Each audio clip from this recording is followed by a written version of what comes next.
Welcome back to the deep dive. It's Tuesday, February 24th, 2026. And I have to say, looking at the stack of research and reports we have spread out on the desk today, the world feels, well, it feels pretty heavy right now. It really does. It's a weighty news day. Yeah, and maybe it's just the date on the calendar. I mean, it is State of the Union Day after all. Right, the political Super Bowl, as they say, which usually means a lot of pageantry, a lot of standing ovations, and generally very little actual news that changes your life the next morning. But this year feels different. It feels completely different. Usually, you expect those rehearsed applause lines, maybe a few guests in the gallery. But looking at the news cycle this morning, the atmosphere feels incredibly high stakes. Extremely high stakes. It feels like we are looking at a world in a very rapid and, frankly, a very messy transition. That's the exact word I kept writing down in the margins of my notes today. Transition. And not necessarily a smooth one either. We're seeing a transition in corporate alliances, specifically in this massive AI arms race that just took a very weird turn. Oh, totally. We're seeing a transition in the economy, moving from that post-pandemic boom into, well, whatever this new, harder reality is. And frankly, we are seeing a transition in what the American dream actually looks like for the average person listening to this right now. It's basically a tale of two numbers today. That's how I'm organizing it in my head. On one hand, we have this mind-boggling figure coming out of the tech world. 6 gigawatts. Massive. That's a number that belongs in a physics textbook or a sci-fi movie, not a corporate press release. Exactly. But that is the actual scale of a new deal between Meta and AMD. We're talking about computing power on a planetary scale. And then on the other hand, we have a much smaller, much more painful number hitting American kitchen tables. $0. $0. The subsidy cliff hitting millions of healthcare enrollees. So our mission for this deep dive is to connect these dots.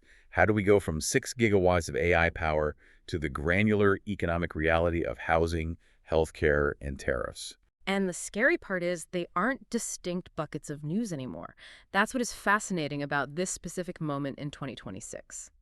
The AI story is becoming an energy story, which is becoming a political story.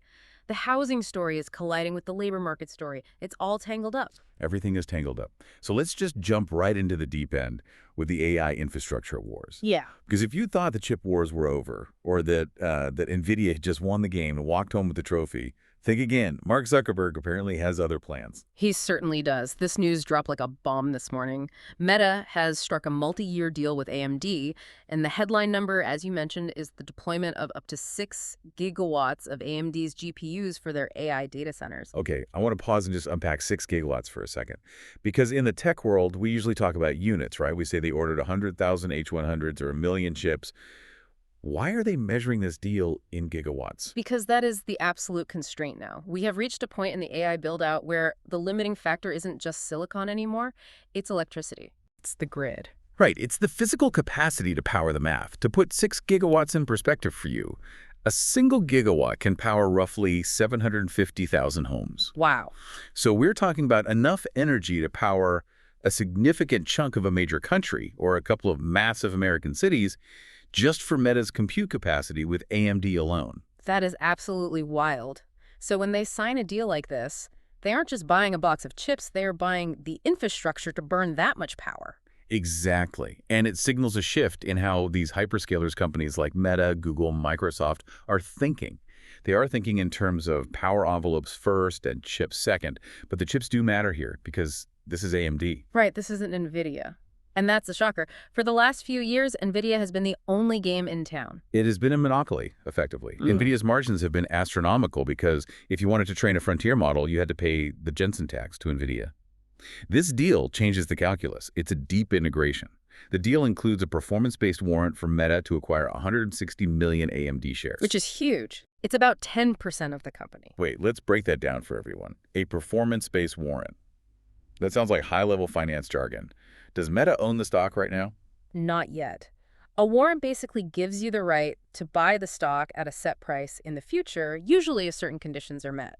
So Meta is saying to AMD, if your chips actually work, if these MI450 GPUs and the Helios rack-scale servers can handle our workloads and reduce our reliance on NVIDIA, we will buy 10% of your company. Oh, that is clever. It's the classic skin in the game strategy. Precisely. It aligns their incentives perfectly. Meta is terrified of vendor lock-in. They do not want to be 100% reliant on NVIDIA because when you have one supplier, that supplier dictates the price. They need a second source. They desperately want a second source.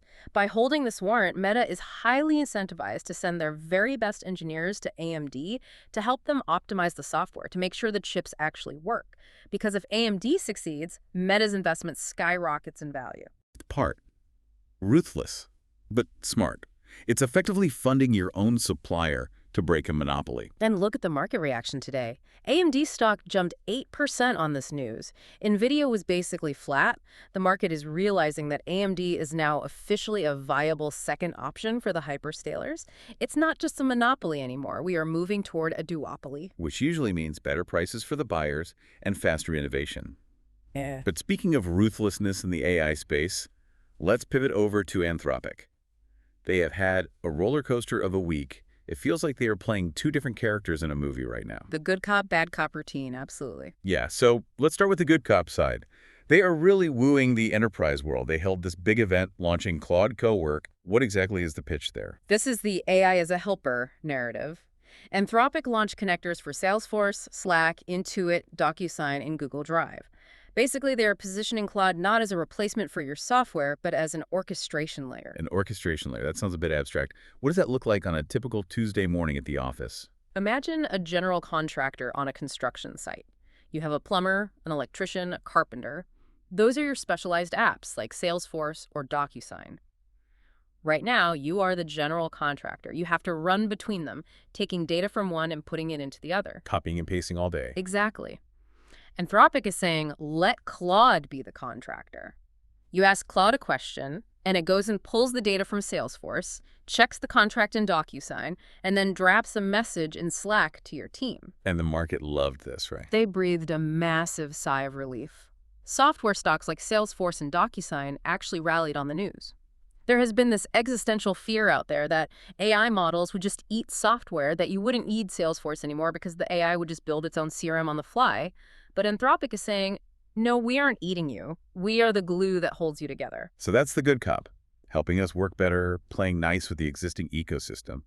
But then we have the bad cop scenario playing out in D.C.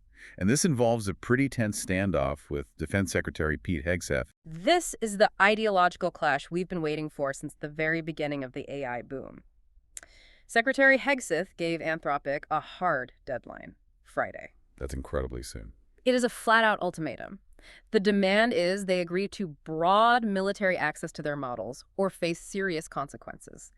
Hegseth threatened to label Anthropic a supply chain risk. Supply chain risk? Yeah. That is heavy terminology. That's usually a label reserved for foreign adversaries, right? Like Huawei. Exactly. It's essentially the nuclear option in government contracting. If you are labeled a supply chain risk, you are effectively blacklisted from all federal contracts, or the administration could use the Defense Production Act to literally force compliance. The friction here is fundamental to Anthropic's whole corporate identity. Remember, Anthropic was founded by people who left OpenAI specifically because they were worried about safety. They have a literal constitution for their AI. Right, they want assurances. They want to know their AI won't be used to drone strike a village without human oversight. Or used for mass surveillance of American citizens. They want ethical guardrails written directly into the contract. And the Department of Defense is saying, we don't do guardrails like that. The DoD wants all lawful use cases.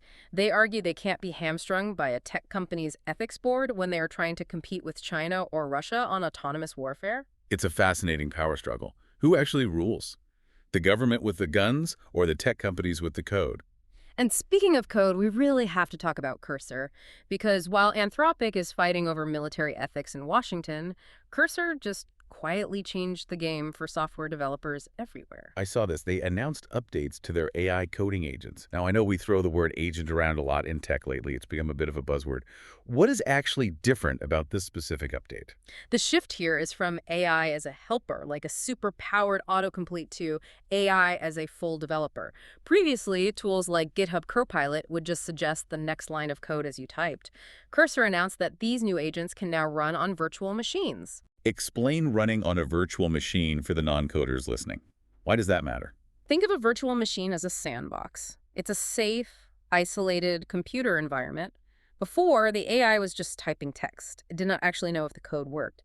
Now, the AI can write the code, put it in the sandbox, run it, see if it crashes, read its own error message, fix the code, and run it again. It has a closed feedback loop. And they can do this in parallel. That's the real kicker. You can spin up 10 or 20 of them at a time. So instead of one human developer typing code linearly, you have one developer managing a squad of 20 AI interns who are all coding, testing, and fixing simultaneously. That sounds incredibly efficient, but it also sounds pretty ominous for the labor market. It is the absolute definition of a force multiplier. But it also ties back to the broader theme of labor market disruption. If one senior developer can do the work of 10 juniors using these agents, what happens to the juniors? We'll get to that when we talk about the macro economy. Before we leave the tech sector entirely, I have to mention one more odd couple partnership. Microsoft and SpaceX. The enemy of my enemy is my friend. Something like that. We all know Elon Musk is currently suing OpenAI and Microsoft. There is a lot of bad blood there. But then we see Microsoft collaborating with SpaceX's Starlink for global internet connectivity. It proves that business necessity will always override personal feuds. Microsoft desperately needs global connectivity for its cloud services, especially for Azure space. They need to reach remote areas. Starlink is effectively the only game in town for low Earth orbit satellite internet at that kind of scale. Money talks louder than lawsuits. Even Musk and Adela know when to shake hands to print money. So that's the view from the stratosphere: gigawatts, satellites, and AI armies. Now we'll bring it down to Earth. Let's talk about the economy. Because while the tech giants are playing 4D chess with nuclear levels of power, the average American is just trying to figure out how to pay the mortgage. Or trying to figure out how to get a mortgage in the first place. Right. We have new data on housing affordability, and the math is incredibly fragile. Fragile is the perfect word. Mortgage rates are currently hovering around 6.01%. Now that is down from the peak of 7.6% back in 2023. So technically things have improved. But let's remember, in the 2010s, rates were 3%, 4%, maybe 5% on a bad day. We are still in a highly elevated environment. And we have this report from Ion Housing about the priced out metric. I found this absolutely fascinating. Break that down for us. This is a stunning data point. They calculated the exact sensitivity of the U.S. buyer. They found that a mere 0.25% drop in mortgage rates going from 6.25 to 6% would price in 1.42 million households. Almost 1.5 million families essentially get the green light to buy a house just from a tiny 0.25 drop. Yes. And the reason that number is so huge is because of how income is distributed in the U.S. right now. There is a massive concentration of households earning in that very specific middle bracket between $105,000 and $132,000. They are right on the razor's edge. They are standing on the absolute cliff of affordability. A tiny breeze, a quarter point, pushes them over the line into homeownership. Or if rates go up just a tick, it pushes them right back into the rental trap. That implies the housing market is incredibly coiled right now. It's just waiting to spring. It's coiled so tight. If rates drop to 5.5%, you could see an absolute flood of demand. But if they tick back up to 6.5%, that door slams shut for millions. And for a lot of young adults, that door is already shut. We're seeing a stark reversal in something called the headship rate. Headship rate. That sounds like something straight out of a census manual. What does it actually mean for people? It's just economist speak for people heading their own households. It's the metric for independence. It's the opposite of living with roommates or living in your parents' basement. In 2024, the headship rate for young adults dropped to 43.7%. So simply put, fewer young people are moving out. Exactly. We saw a huge boom right after the pandemic. Everyone wanted space, everyone had stimulus savings, and we saw a massive spike in household formation. That is gone. We are reversing. And what's critical here is that this looks like a structural shift, not just a cyclical one. Meaning it's not just people saying, rates are high right now, so we'll wait a year. It's people saying, my life trajectory is fundamentally different. Correct. It's delayed marriage. It's the resumption of student debt payments. It's the general crushing cost of living. And it is highly regional, which is fascinating. In states like North Dakota or Nebraska, where costs are low, young people are still buying homes. Headship rates are healthy, but look at California or Hawaii. Headship rates for young adults there are in the 30% range. It's the basement trend. If you're in a high-cost coastal city, the basement or the shared apartment with 3 roommates is the new normal for a much longer period of your life. And that has profound implications for the wider economy. Household formation drives everything. When you buy a house, you buy furniture, you buy appliances, you pay for landscaping, you go to Home Depot on the weekends. If that formation is delayed by 5 or 10 years, all that spending disappears from the economy entirely. It creates a massive hole. Which brings us to the inflation picture. Because if we want rates to come down so people can buy homes, we need inflation to cooperate. Is it cooperating? Not nearly enough for the Fed's liking. We heard from Austin Goolsbee, the Chicago Fed president. He was very blunt. He said inflation at 3% is, quote, not good enough. 3% sounds pretty good compared to where we were 2 years ago. It does, but the Fed has a strict legal mandate. Their target is 2%. And Goolsbee is signaling heavily that there will be no rate cuts until it heads firmly to 2. He doesn't want to stop halfway and let inflation settle at a higher plateau. But here is the catch-22 we find ourselves in.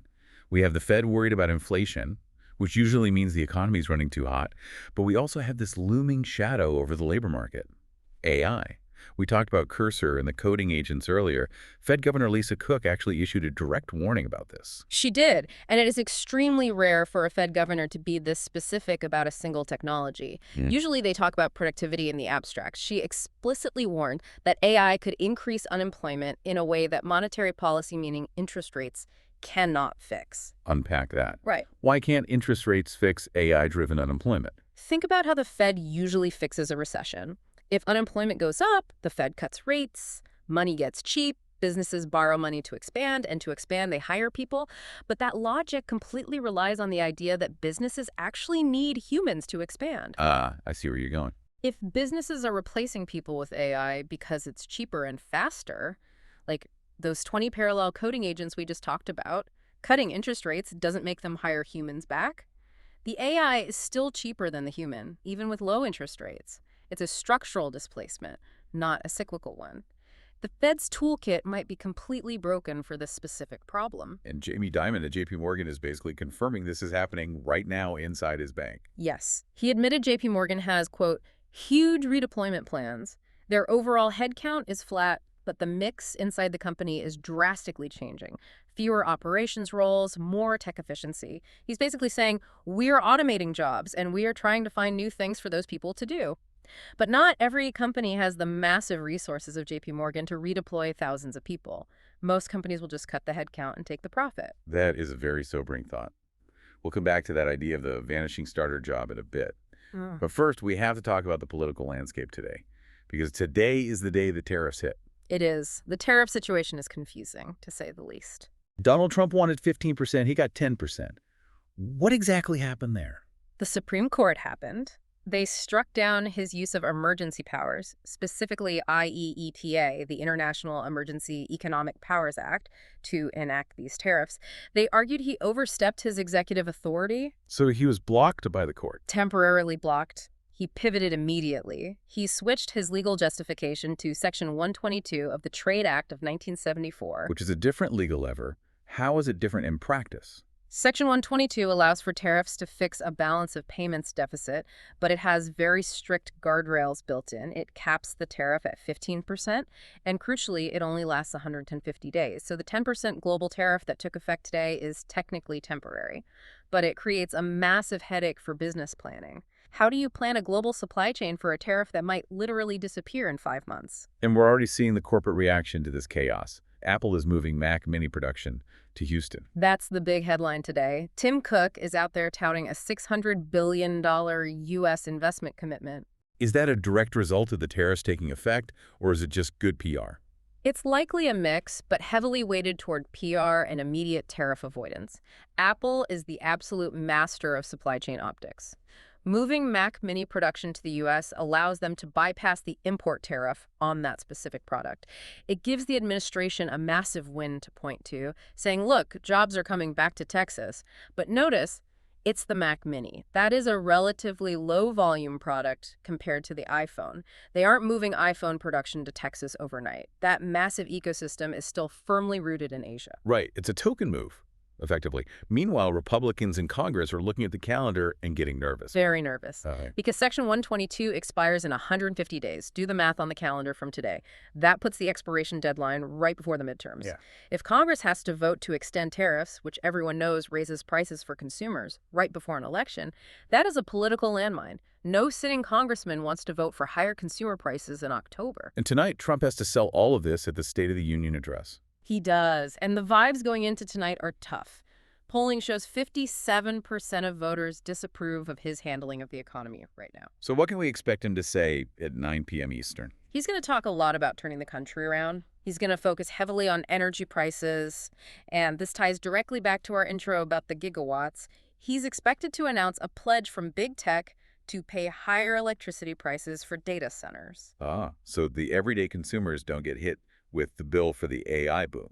Exactly. That's the pitch. The message is, we will let you build your 6-gigawatt data centers, but you have to pay a premium rate so grandma's electric bill doesn't double. It's highly populist, and it targets the tech giants, which is usually a massive crowd pleaser.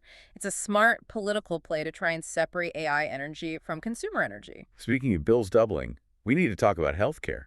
Because while Washington debates 10% tariffs, real people are seeing their health premiums triple today. This is the quiet crisis happening right now across the country. We talked about it last year, warning everyone about the subsidy cliff, the enhanced ACA subsidies, the ones that really made Obamacare affordable for the middle class during and after the pandemic expired at the end of 2025. And we went right over the edge. We did. 22 million people are directly affected by this. For the average recipient, premiums literally doubled overnight. We have some specific stories from the reporting on this, and they are just heartbreaking. Tell us about Nancy Linder. Nancy lives outside Atlanta. She's a gig worker, earns about $30,000 a year. Because the subsidies vanished, her monthly premium tripled to $483 a month. Now, that might not sound like a fortune to some listeners, but on $30 grand a year, that is a massive chunk of her take-home pay. She told reporters she's cutting vacation, she's cutting dining out entirely. It's a direct, painful hit to her disposable income. And then there's what they call the bronze trap. Yes, Kate Bivona, a musician. To avoid paying that massive high premium, she did what a lot of people do. She downgraded her coverage to a bronze plan. Her monthly premium is lower, sure, but her deductible skyrocketed to $15,000. $15,000. That's not even health insurance anymore. That's just bankruptcy protection. Exactly. If she gets the flu or needs a basic prescription or breaks a finger, she is paying for it 100% out of pocket until she hits 15 grand. It's insurance in name only for day-to-day health. And then there's Robin Wright Pierce. She fell off the cliff entirely. She earns just over 400% of the poverty line.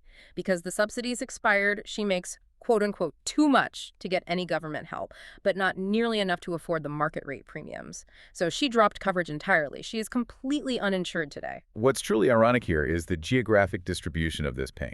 It is deeply ironic. 88% of the new enrollment in the ACA over the last few years came from red states. These are heavily Trump voters. And yet, Republicans in Congress strongly oppose the extension of these very subsidies. So you have a situation where the political base is taking the direct financial hit, but the policy isn't shifting to protect them. It's a massive disconnect that could really play out in the midterms. If voters connect their tripled premiums directly to the lack of congressional action, that's a huge problem for incumbents. Healthcare costs are tangible. You feel them every single month when you pay the bill. Let's shift gears to a different kind of health news. The weight loss drug wars. This has been the biggest gold rush in pharma in years. But Novo Nordisk just tripped. They stumbled hard. Everyone in the market was waiting for Kagrasima. That sounds like a spell from Harry Potter, but it's actually their next-generation drug. The huge hope was it would be the Zepbound killer. Zepbound being Eli Lilly's drug, which has been really eating Novo's lunch lately. Right. But the clinical trial data finally came out, and Kagrasima showed a 23% weight loss. Which, to be fair, sounds amazing. Losing almost a quarter of your body weight. It is amazing in a vacuum. 5 years ago, that would have been hailed as a medical miracle. But Zepbound is already at 25.5%. So Novo's brand new, highly anticipated experimental drug is actually less effective than Lilly's current drug that is already sitting on the pharmacy shelf. Ouch. So why would a doctor ever prescribe the new one? That's exactly what the market asked this morning. Novo stock absolutely tanked. Analysts are aggressively questioning their entire pipeline strategy. But Novo did do something interesting in response to the bad news. They pivoted to a price war. They announced a big price cut. A massive one. They announced list prices for Wegovy and Ozempic will drop by up to 50% in the U.S. That sounds like great news for patients. Finally, some financial relief at the pharmacy counter. It is, but you really have to read the fine print on the press release. It doesn't actually start until 2027. 2027, that's next year. Why announce a price cut now if it doesn't happen for 12 months? It's purely strategic signaling. They are desperately trying to hold on to market share. They are telling insurers and patients, hold on, don't switch your prescription to Lilly yet. Financial relief is coming. It's targeted squarely at people with high deductible plans or coinsurance, the people who actually feel the pain of the list price. Novo is basically admitting out loud, we might not have the best drug anymore, but we fully intend to have the cheapest one soon. Meanwhile, Eli Lilly is just taking a complete victory lap. Absolutely. They launched the Zepbound Quick Pen, which is a monthly multi-dose pen. It's super convenient for patients. Deutsche Bank is out today predicting Lilly will definitively win the diabetes market. They are the new undisputed king of the hill. Moving on to the broader corporate world, where things are also pretty turbulent. Spirit Airlines filed for Chapter 11. Again. Bankruptcy 2.0, second time in a single year. That is rarely a good sign for a company's survival. What is the actual plan this time around? Radical shrinkage. They're cutting the airline completely down to the bone. They're focusing almost exclusively on Florida, specifically Fort Lauderdale and Orlando, plus New York City and Detroit. That's it. If you aren't flying to those specific places, Spirit is effectively gone from your airport. Pretty much. They are ruthlessly cutting routes that don't touch those key hubs. They are reducing their Airbus fleet even further. They're trying to emerge from bankruptcy by late spring, but honestly, this is a total Hail Mary pass. The ultra-low-cost model, the whole nickel and dime for a carry-on model, is fundamentally broken in a world of high labor costs and persistent engine maintenance issues. It's incredibly hard to offer a $30 ticket when your pilot costs and fuel costs are skyrocketing. It's a sad decline for a carrier that really changed the industry, for better or worse. And speaking of industry-changing drama, let's check in on Warner Bros. Discovery. The media merger that never ends. Just when you thought they finally had a concrete plan, the plot twisted again. The board just received a higher bid from Paramount and Skydance. But wait, didn't they already agree to sell assets to Netflix? They did. And that's the massive dilemma they're facing today. If they ditch the Netflix deal to take the Paramount deal, there is a breakup fee involved. A $2.8 billion breakup fee. Who pays that? That's an astronomical penalty. Paramount would likely have to cover it to make the deal happen. But think about the incredible complexity in that boardroom right now. You have a board weighing a partial sale to a dominant streamer versus a total merger with a legacy studio, all with a multi-billion-dollar penalty hanging right over the decision. It is the highest stakes corporate poker imaginable. And finally, before we wrap up today's deep dive, we have to touch on a story that is generating a massive amount of political heat today. The Epstein files. This is highly explosive. MSNBC is reporting that the Department of Justice withheld certain documents from the public Epstein database, specifically documents regarding allegations of sexual abuse by Donald Trump against a minor. These were from FBI interviews back in 2019, correct? Correct. According to the reporting, these were allegations that were part of the 2019 FBI interviews, but were excluded from the public release. And what is the DOJ's response to this report? They strongly denied deleting any files. The DOJ cites standard redaction protocols protecting victims, ensuring privacy, and following established legal procedures. But Representative Robert Garcia is publicly calling it a potential cover-up. Given the highly charged political climate today, this is essentially pouring gasoline on a fire. It just adds to that overall sense of heaviness and distrust we talked about at the top of the show. It absolutely does. It erodes institutional trust.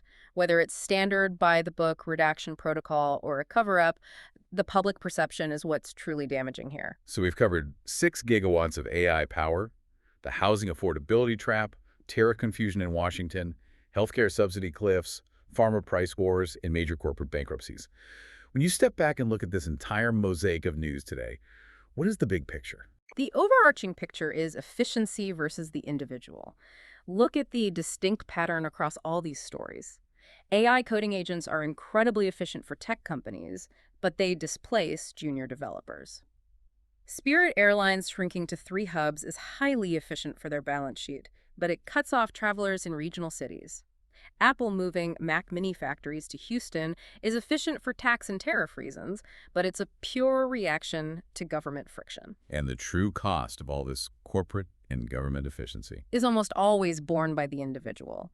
The individual pays the higher healthcare premium today because the subsidy extension was deemed politically inefficient. The individual pays the tariff pass-through at the store. The individual is the one locked out of the housing market because mortgage rates just won't drop fast enough.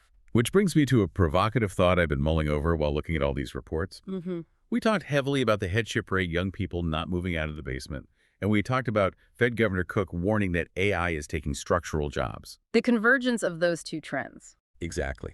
If young people are already delaying household formation, delaying the traditional American dream because of crushing housing and healthcare costs, and now AI is poised to permanently disrupt entry-level white-collar work, are we looking at a permanent structural shift in the timeline of American life? It's a terrifying question to ponder. The entire U.S. economy is built on household formation. You graduate, you get a job, you get a starter home, you buy stuff to fill it. If the starter job is now done by a parallel AI agent running on a virtual machine, and the starter home is either owned by a massive hedge fund or is just too expensive to finance at 6%, what happens to the consumer economy? The latter suddenly has missing rungs. The bottom rungs are completely gone. And as a society, we haven't figured out how to replace them yet. That is definitely something to think about as you watch the State of the Union tonight. When they stand up there and talk about the economy, ask yourself, whose economy? The 6-gigawatt corporate economy or the $0 kitchen table economy? And remember, transitions are messy. We are standing right in the middle of the mess today. We'll be right here to help you navigate it. Thanks for listening to The Deep Dive. We'll catch you next time.